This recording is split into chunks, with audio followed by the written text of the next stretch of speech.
بسم اللہ الرحمن الرحیم۔ شروع اللہ کے نام سے جو سب پر مہربان ہے، بہت مہربان۔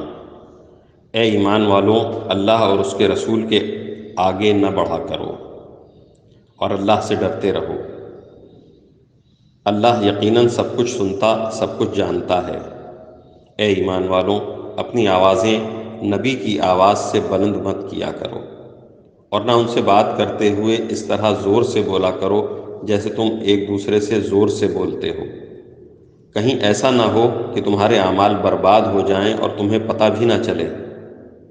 یقین جانو، جو لوگ اللہ کے رسول صلی اللہ علیہ وسلم کے پاس اپنی آوازیں نیچی رکھتے ہیں، یہ وہی لوگ ہیں جن کے دلوں کو اللہ نے خوب جانچ کر تقوی کے لیے منتخب کر لیا ہے۔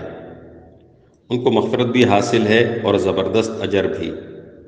اے پیغمبر، جو لوگ تمہیں حجروں کے پیچھے سے آواز دیتے ہیں، ان میں سے اکثر کو عقل نہیں ہے، اور اگر یہ لوگ اس وقت تک صبر کرتے جب تک تم خود باہر نکل کر ان کے پاس آ جاتے تو ان کے لیے بہتر ہوتا، اور اللہ بہت بخشنے والا، بہت مہربان ہے۔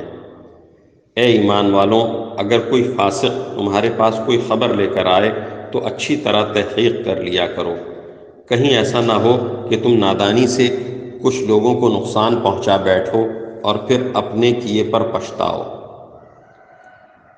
اور یہ بات اچھی طرح سمجھ لو کہ تمہارے درمیان اللہ کے رسول موجود ہیں۔ بہت سی باتیں ہیں جن میں وہ اگر تمہاری بات مان لیں تو خود تم مشکل میں پڑ جاؤ، لیکن اللہ نے تمہارے دل میں ایمان کی محبت ڈال دی ہے اور اسے تمہارے دلوں میں پرکشش بنا دیا ہے۔